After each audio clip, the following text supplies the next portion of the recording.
늑대와 함께 11년. 모든 생물은 타고난 존재가 아니라 환경 속에서 만들어진다는 것을 강조하면서 저자는 인간이 무엇인지를 늑대에게서 배웠다고 하네. 본인이 싫어하는 측면은 의도적으로 거부하는 인간을 한 문장으로 정의를 내린다면 자신이 규정한 모습을 믿는 동물이라고 해. 인간은 변하지 않고 타협하지도 않고 단 하나의 원칙에 근거해서 동료와의 관계를 유지해 나가는데, 그 하나의 원칙은 상대가 나에게 무엇을 해줄 수 있으며 그 대가로 나는 어느 정도를 해주어야 하는가라고 해. 세상과 그 속에 사는 존재를 오직 비용, 편익의 관점으로만 바라보는 성향, 누군가의 삶과 그 속에 일어나는 중요한 사건들을 계량화하고 계산할 수 있는 것으로 보는 성향은 오직 인간만이 가질 수 있다고 하네. 어릴 때부터 온 가족이 개를 좋아했고 개와 함께 살았던 저자는 96% 새끼 늑대 판매라는 광고를 보고 찾아간 곳에서 브레닌이라는 늑대를 만나게 되지.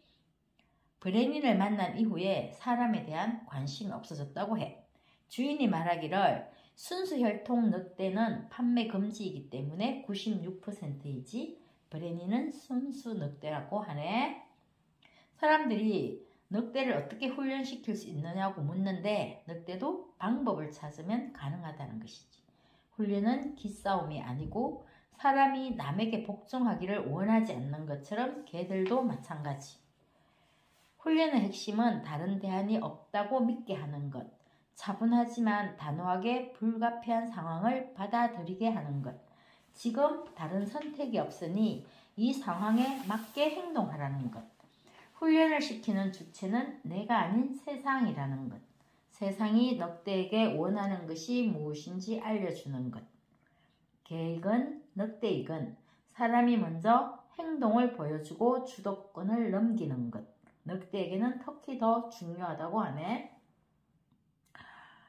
이 저자가 늑대를 훈련시키고 늑대와 함께 사는 삶을 우리가 우리 아이들에게 또한 주변 사람들에게 적용을 시킨다면 훨씬 더 효과적일 수도 있고 인간적일 수 있다는 생각을 했는데, 인간적이라기보다는 좀 더 우아하다고 해야 하겠나?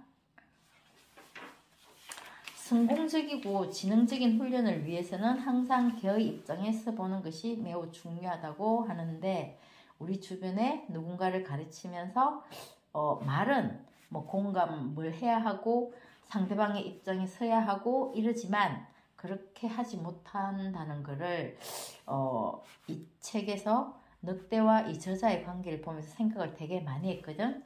특별히 앉고 서고를 가르칠 필요는 없다. 앉고 싶거나 서고 싶으면 그건 스스로 할 일이다. 나는 네 가지만 가르쳤다. 거기 가서 냄새를 맡아 라는 의미. 멈춰, 거기 서 있어. 이리 와, 나에게로 와. 나가, 혼자 있고 싶으니 나가. 요 네 가지. 훈련 4일 만에 브레니는 목줄도 없이 나란히 함께 다닐 수 있었고 이후 11년 동안 함께 생활을 했다는 것이야. 이사와 전직을 거듭하면서 11년간 바늘과 실처럼 붙어 다녔다는 것, 국경과 대륙을 넘나들면서 늑대가 이해하지 못하고 늑대를 믿지 않는 세상에서 보호해주는 보호자로, 때로는 동생처럼 때로는 형처럼. 그래서 저자는 브레닌과의 관계 속에서 저자 자신을 정의하고 인간이 무엇인지를 늑대에게서 배웠다고 해. 늑대들이 못하는 것, 거짓말이라고 하네. 모든 인간의 철학은 이성과 지성 대 쾌락과 즐거움 간의 대립의 역사였는데, 이성이나 지성은 인간을 구성하는 뿌리이기도 하고 다른 동물과의 차이점이지만, 그러나 이성은 부분적으로 쾌락 욕구의 결과물이고 속임수와 계략에 대한 인간의 욕구는 더 강하게 나타나기도 하고 더 위험하기도 하다는 것이지. 실험실에 전기왕복 상자를 이야기하는데 사악한 전기왕복 상자라고 제목을 붙이고 있어. 솔로몬과 카민 와인이라는 하버드 대학의 심리학자들이 고안한 상자인데 학습된 무기력에 대한 실험이야. 이쪽으로 가도 저쪽으로 가도 전기 충격을 계속 전기 충격을 하게 되면 나중에 걔들은 신음하면서 아예 모든 것을 포기해 버린다는 것이지. 그 이후에 30년이나 계속된 이 실험은 만약에 일반인이 했다면 동물학대로 고발되었을 일이라고 말하고 있어. 늑대를 잡아서 개로 만들고 들소를 잡아서 소로 만들고 종말을 잡아다가 거세를 시키는 인간은 다른 존재의 나약함을 조작하는 동물이라고 하네. 중요한 것은 뿌린 대로 거둔다는 것. 결국은 자기 자신에게로 똑같은 대우가 부메랑이 되어서 돌아올 것이고, 그래서 결정적으로 상대방을 항상 착취의 대상 혹은 무력화의 대상으로만 간주할 수는 없다고 말하고 있어. 늘 변명하고 악행을 가볍게 보일 구실을 만들고, 이런 인간은 더 이상 변명 없이 살아갈 수 없을 만큼 신념을 지켜낼 수도 없을 만큼 약해졌기 때문이라고 해. 늑대와 매일 조깅을 할 때 늑대는 조용하게 그리고 2에서 5cm쯤 공중에 떠서 활주하는 듯한 아름다움이 있었다고 해. 내가 가지지 못한 것을 볼 때 인간에게는 존경하는 마음을 나타내게 되는데, 내가 가지지 못하는 늑대만의 것이 있는데 늑대는 가지지 못하는 나만의 것이 있다고 내가 우월하다고 할 수 있는지 묻고 있네. 인간의 사회계약에서도 인간의 사회계약은 구멍난 사회계약이라고까지 해. 상호주의의 원칙이 계약인데, 내가 다른 사람의 생명, 자유, 재산을 존중하는 대가로 상대방도 나의 생명, 자유, 재산을 존중하기로 합의하는 것. 그렇지만 합의나 계약은 당사자들의 힘이 어느 정도 동등하다는 전제가 필요하다는 것이지. 자신보다 훨씬 약한 상대는 계약의 범위에 아예 포함되지도 않는다는 것. 철학보다 인간미 없는 것을 생각해내기는 힘들다는 것이야. 철학은 냉정하고 차가운 순수한 논리에 대한 숭배인데, 저자는 이 늑대와 개들하고 살고 싶어서 문명 세계에서 최대한 떨어져서 글쓰기밖에 할 일이 없는 곳으로 갈 작정이었다고 하네. 인간 세상의 따뜻함과 우정을 거부하고 차갑고 관념적인 세상을 받아들이기 위해서. 부모님은 그렇게 사는 게 행복하니? 라고 물으셨지만, 잘 살고 못 살고와 상관없이 삶의 질은 우리가 느끼는 감정에 달려 있다고 하네. 행복의 범주에 포함시키는 감정이 다양해지는 것만큼 인간은 세련되어 가지만 행복이 무엇이든 그것은 감정이라는 것이지. 삶은 우리 자체고 행복한 삶은 무엇보다 중요하지만 삶을 점검하는 것이 감정을 점검하는 것과 동일하다고 말해. 브레닌과 놀아줄 개 한 마리, 니나와 또 다른 개 테스. 브레니는 토끼를 쫓아다녔는데 대부분 빈손으로 돌아왔지만 저자는 생각을 쫓고 있었다는 것이지. 그런데 브레니는 토끼 사냥이 끝나면 언제나 눈을 빛내면서 저자를 향해서 껑충껑충 뛰어와 달려들었는데, 이것은 늑대가 기쁠 때 하는 행동이었으므로 토끼 사냥은 그 자체로 행복했다는 것. 토끼가 눈치채지 못하도록 납작 엎드려서 한 발자국씩 다가가는 늑대의 그 순간의 늑대를 바라보면서 그 긴장이 전달되는 느낌이었는데, 행복은 감정이 아니라 존재의 방식이라는 것이야. 그래서 때로는 삶에서 가장 불편한 순간이 가장 가치 있기도 하다는 것이지. 런던에서 교수 생활을 할 때가 있었는데 반사회적이고 게으른 성격 때문에 유령이라는 별명을 가졌다고 하네. 저녁 7시부터 4, 5시간은 철학에 관해서 집필을 하고 자정이 지나서 취기가 오르면 상당히 다른 색깔의 책을 썼고, 그런데 책들은 출판되기도 전에 판권료가 들어왔다고 하네. 브레닌이 아프기 시작을 했는데 비장에 생긴 종양 때문이었다고 해. 그래서 비장 제거 수술을 받았는데 주변 장기에 감염이 되었고, 브레닌을 살리기 위해서 2시간마다 저자는 상처 부위를 소독을 했다는데, 그때 브레닌은 비명을 질러 대었다는 것이지.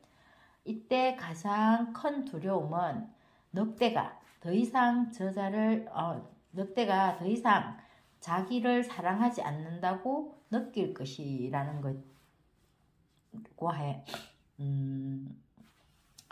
늑대가 나를 괴롭힌다고 생각할까봐 그게 두려웠다는 것이지.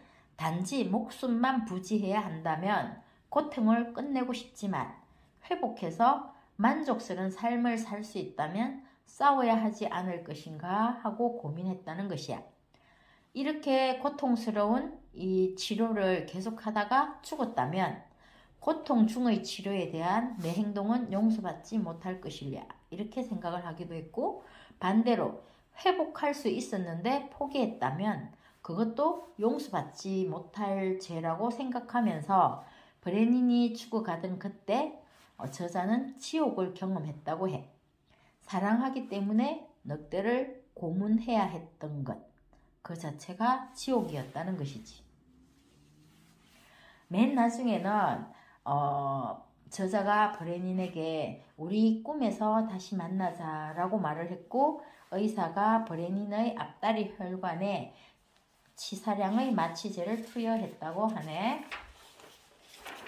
브레닌과의 마지막 1년을 이야기하면서 그 해를 절대로 끝나지 않는 여름으로 기억하고 있다는 것이야. 아침에 6시에 일어나면 노트북을 들고 집 앞 테라스에서 글쓰기를 하고 10시경에 바닷가에 나갈 시간. 여름에는 개의 출입을 금한다는 규칙이 있었지만 그해 여름에 100유로 이내의 벌금으로 무사히 넘겼다고 하네. 물놀이가 끝나는 것은 가게가 문을 닫는 점심시간이 되기 전 마을의 빵집 앞 몇 미터 지점에 있는 돌벤치에 앉아서 종이봉투 속의 빵을 나누어 먹었다고 해. 집에 도착하면 그늘에 앉아서 다시 글쓰기를 하고 7시에 다시 움직이기 시작을 해서 4발 달린 녀석들을 위해서 저녁을 만들고 2발 달린 자신을 위해서는 식전 반주를 마시고 산책을 했다고 해. 마지막 코스는 저자의 저녁 시간. 녀석들에게는 2번째 저녁 식사로 레스토랑으로 갔다고 하네. 저자는 브레닌이 세상을 떠났을 때 달을 쳐다보며 울부짖고 하나님을 향해 분노를 터뜨렸다고 해. 죽음은 당사자 자신에게 어떤 의미가 있을까? 죽음이 훼손하는 것은 수많은 가능성일까? 욕망과 목표와 과제가 있기 때문에 미래도 있고, 그리고 그 미래라는 것은 우리가 현재의 시간에 가지고 있는 것. 죽음은 우리로부터 미래를 박탈하기 때문에 우리에게 해를 끼친다는 것인지 묻고 있네. 다른 동물과 비교할 때 인간은 하기 싫은 일을 하는데 엄청난 시간을 쓰고 있다는 것이야. 미래의 모습에 대한 어떤 비전 때문에. 인간은 죽을 때 많은 것을 잃기 때문에 인간이 더 우월하다고 결론을 내리지만 정말로 곰곰이 죽음에 대해서 많은 생각을 하게 만드는데, 브레닌의 죽음을 본 다른 개 니나는 형식적으로 냄새를 한번 맡더니 바로 고개를 돌리고 더 흥미로운 개 테스와 장난치기에 바빴다는 것. 그런데 1년간 매번 똑같은 길로 똑같은 행동을 했다는 것이야. 식사도 같은 집에서 같은 메뉴로. 인간이라면 어떤 반응을 보였을지 생각해 보라고 하네. 그렇지만 브레닌, 니나, 테스는 언제나 반짝반짝 빛나는 눈으로 기대에 가득 찬 표정으로 완전한 순간 그 자체를 보여주었다고 해. 인간처럼 과거에 대한 기억과 미래에 대한 기대로 혼탁해진 순간이 아닌 완전한 순간이라고 말하고 있네. 늑대의 시간은 저자가 추측건데 일직선이 아닌 동그란 원을 그릴 것이라고 해. 그들의 삶의 각 순간들은 그 자체로 완전하다는 것이지. 그들에게 행복이란 항상 똑같은 것이 영원히 반복되는 것이라고 말하고 있어. 그리고 버레는의 친구로 데리고 왔었던 개 니나는 시간지기였다고 해. 정확하게 아침 6시가 언제인지 알았고 저자가 글쓰기 시간이라는 것을 알았고 10시 정각에 저자가 멈출 시간이라는 것을 알았으며 해변을 떠나서 빵집으로 가야 할 시간을 알았고 썸머타임이 실시되건 아니건 정확히 7시가 언제인지 저녁밥이 준비되어 있어야 한다는 것도 알았다는 것이야. 후식을 먹으러 갈 때도 알았고 그래서 그 개니나는 변화나 일탈을 용납하지 않았다는 것이야. 우리 인간은 순간을 통과해서 보기 때문에 순간을 놓친다는 것.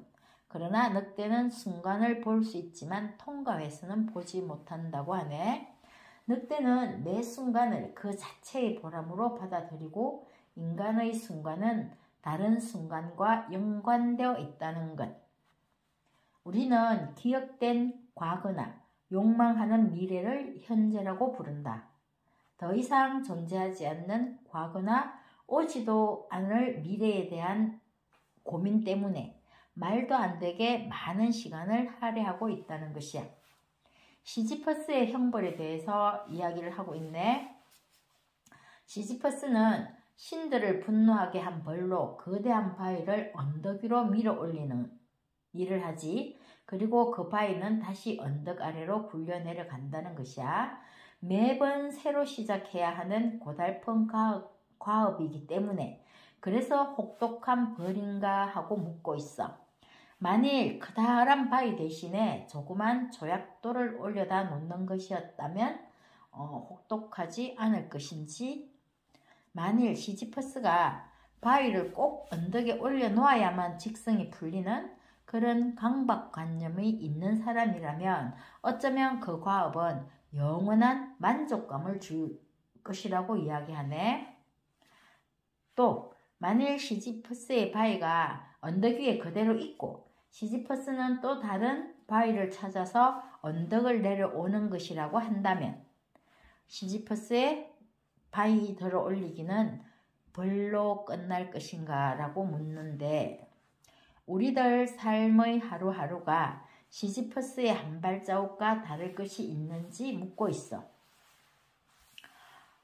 결국 삶에서 중요한 것은 노력해 나갈 수 있는 대상이라는 것. 목표를 성취하는 순간에 우리의 마지막 숨이 닿는다면 삶의 의미가 목적이라면 우리는 절대로 그 목적을 달성하면 안 되는 것이 아닌가라고 묻고 있네. 인생 최고의 순간이 언제인지 말하고 있어. 삶에서 중요한 것은 소유할 수 있는 것이 아니라는 것이지. 살면서 만나는 몇몇 순간들, 이 특정한 순간의 그림자 속에서 우리는 삶에서 중요한 것들이 무엇인지 깨닫게 된다는 것이야. 이 순간들이 인생 최고의 순간이라는 것. 그런데 이 최고의 순간을 바라보는데 잘못된 것이 있는데 그 순간을 우리의 삶이 나아갈 수 있는 대상으로 생각한다는 것. 그리고 최고의 순간이 행복이라고 생각한다는 것. 근데 이게 잘못된 것이라고 말해. 삶에서 우리가 성취할 수 있는 것.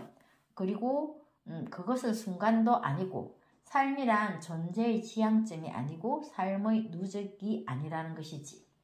그래서 최고의 순간은 불편함도 함께 한다는 것을 이야기하는데 정말 미묘하고도 교활하지만 최고의 순간에 우리는 진정으로 어떤 사람인지를 알 수 있다고 해.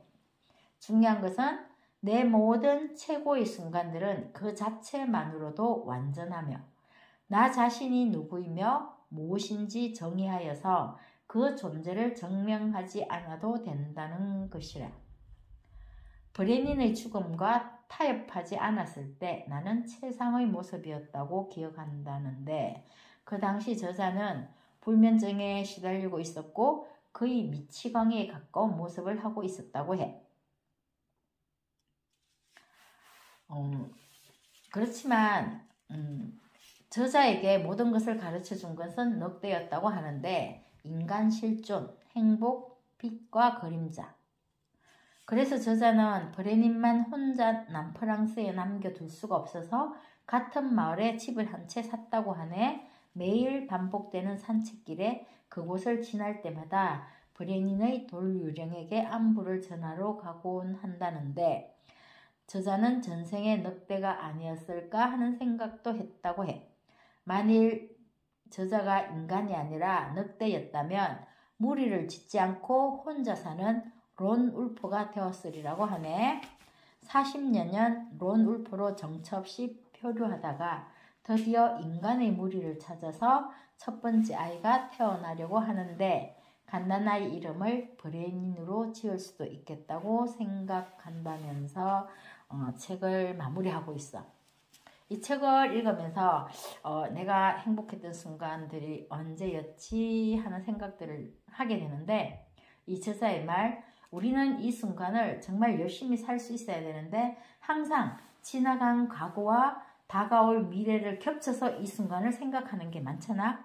그래서 행복한 순간이라는 것 정말 우리 삶에 중요한 게 무엇이라는 거를 이렇게 한 번 더 생각해 보면서 저자가 이 브레닌이라는 늑대와의 삶 속에서 느꼈던 것을 우리가 내 주변의 아이들 또한 가족들 또는 이웃들하고의 관계 속에서 어떤 우리의 삶을 재정립할 수 있는 기회가 되었으면 하는 생각도 하네. 한번 읽어봐. 안녕.